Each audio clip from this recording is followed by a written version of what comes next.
93.5 red FM पे एक कहानी ऐसी भी, प्रवीण के साथ।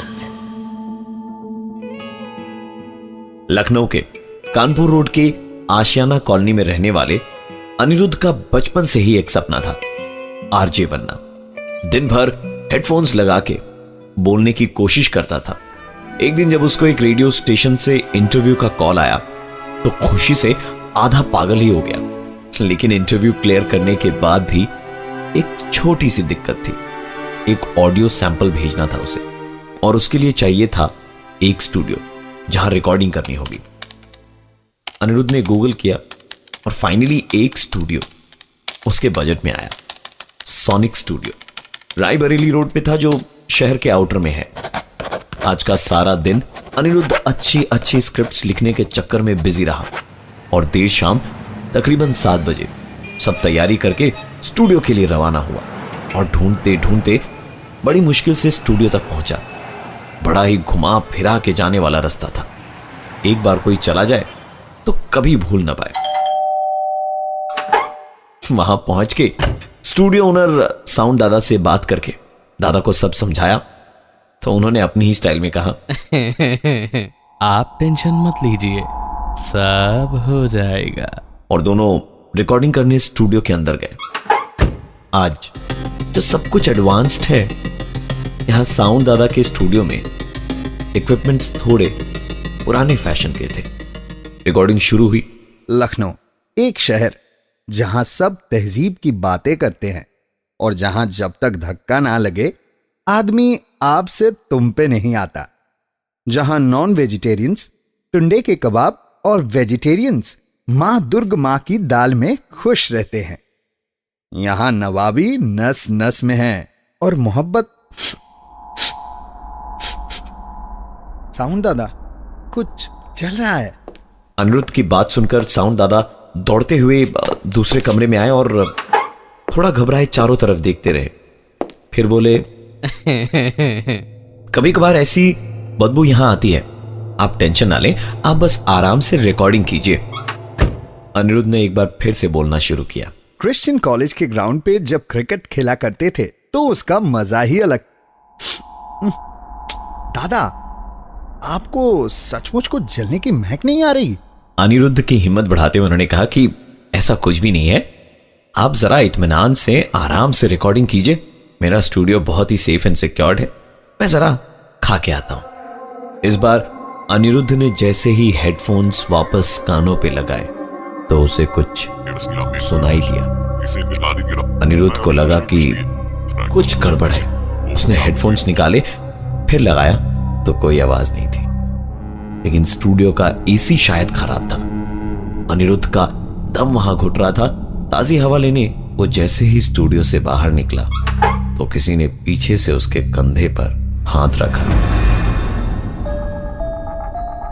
93.5 रेड एफएम पे एक कहानी ऐसी भी, प्रवीण के साथ। लखनऊ के अनिरुद्ध के आरजे बनने के सपने में एक ही रोड़ा था, स्टूडियो में वॉइस सैंपल की रिकॉर्डिंग। और वो रिकॉर्डिंग करने अनिरुद्ध पहुंचा साउंड सोनिक स्टूडियो, लखनऊ के आउटर एरिया के रायबरेली रोड पे। जहां पहुंच के पुराने स्टाइल के हेडफोन्स, कंप्यूटर्स और दूसरे इक्विपमेंट्स देख के अनिरुद्ध को थोड़ा अजीब लगा। लेकिन ताजी हवा खाने बाहर निकला तो किसी ने पीछे से उसके कंधे पर हाथ रखा। वो कोई और नहीं था बल्कि साउंड दादा ही थे। तो अनिरुद्ध ने बताया कि हेडफोन में आवाजें आ रही थी। साउंड दादा बोले, भाई साहब, हेडफोन थोड़ा पुराना है, अब वायर हिलाइए, मैं बाहर से जरा एसी चेक करके आता हूं। अनिरुद्ध ने देखा कि दादा जिस पे बैठे थे वो नहीं, और उसके बगल वाली कुर्सी ऐसे हिली जैसे कि वो उसी पे बैठे थे। उनके आते ही अनिरुद्ध ने पूछ लिया कि दादा, बैठे आप उस पे थे और कुर्सी वो कैसे हिली? दादा हंस के बोले, अरे ये मेरी तो कुर्सी है, अरे इसी पर तो मैं बैठता था। मतलब? अरे आप इधर उधर की बातों पे ध्यान मत दीजिए, चलिए रिकॉर्डिंग करने चलते हैं। रिकॉर्डिंग खत्म करते करते रात के 1 बज गए और रास्ते पे ऑटो मिलना मुश्किल था, लेकिन दादा ने खुद ही कहा कि वो अनिरुद्ध को छोड़ देंगे। उनकी स्कूटर की आवाज कुछ ज्यादा ही थी, तो अनिरुद्ध बोला, आप इतने शांत और आपका स्कूटर इतना तेज। दादा ने कहा, स्कूटर थोड़ी पुरानी है ना, पहले भी मैं यही चलाता था और अब भी। उनकी गोल गोल बातें समझने से ज्यादा रिकॉर्डिंग की सीडी सुनने में ज्यादा इंटरेस्टेड अनिरुद्ध ने उनकी बातों पे ज्यादा ध्यान नहीं दिया और उसका घर आते ही थैंक यू बोल के जब जाने लगा तो पीछे से साउंड दादा बोले, आपका घर है, मेरा भी घर था, ऐसा ही। अनिरुद्ध ने उनकी बातों को लेकर ज्यादा सोचना बेहतर ना समझा और अंदर जाके जैसे ही दरवाजा बंद किया तो डोरबेल बजी। इतनी रात को कौन आया सोच के आई होल से झांका तो साउंड दादा मुस्कुराते हुए बाहर खड़े थे। 93.5 रेड एफएम पे एक कहानी ऐसी भी, प्रवीण के साथ।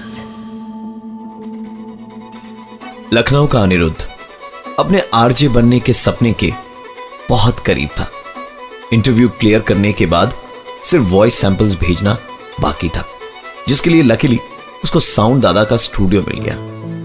लेकिन रिकॉर्डिंग करते करते बहुत रात हो गई थी, तो दादा ने उसे घर तक छोड़ दिया और अंदर जाके दरवाजा बंद करने के तुरंत बाद ही घर की डोरबेल बजी।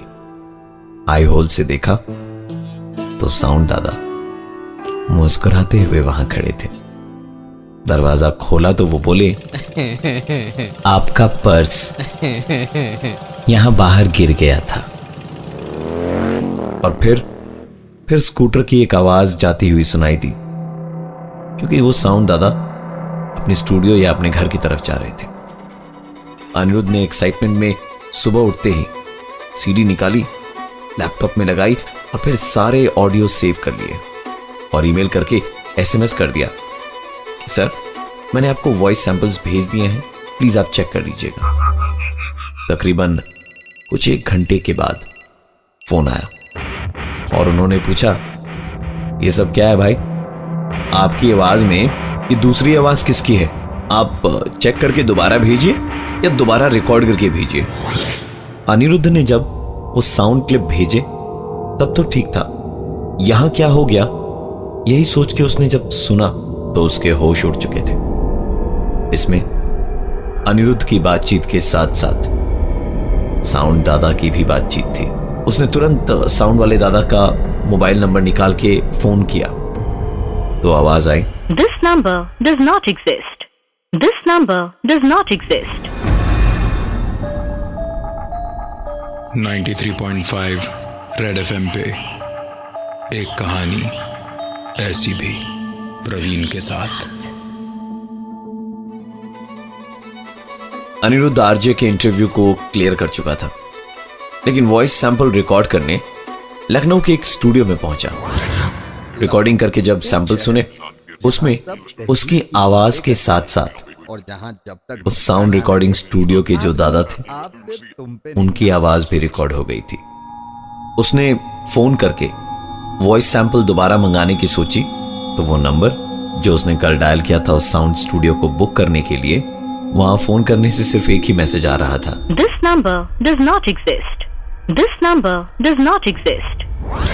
फिर वो खुद वापस वहां पहुंचा और स्टूडियो का रास्ता शायद भूल गया था, क्योंकि उसे वहां वो स्टूडियो नजर ही नहीं आ रहा था। उसने एक आदमी से पूछा कि दादा ये साउंड सोनिक स्टूडियो किस तरफ है? उस आदमी ने अनिरुद्ध को ऊपर से नीचे तक देखा और फिर बोला, भाई साहब यहां एक ही स्टूडियो था। स्टूडियो के मालिक को अपने स्टूडियो से बहुत प्यार था, लेकिन स्टूडियो चल नहीं पाया और एक दिन आग लगने से स्टूडियो अपने मालिक समेत जल के खाक हो गया।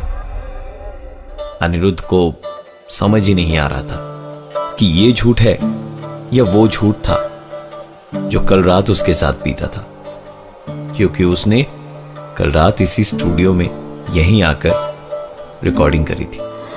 वो सीधे रेडियो स्टेशन ही गया, वहीं रिकॉर्डिंग करी और उसकी नौकरी भी लग गई। उसका अपने शहर लखनऊ में आरजे बनने का सपना पूरा हो गया था और देखते ही देखते वो इस शहर में बहुत फेमस हो गया।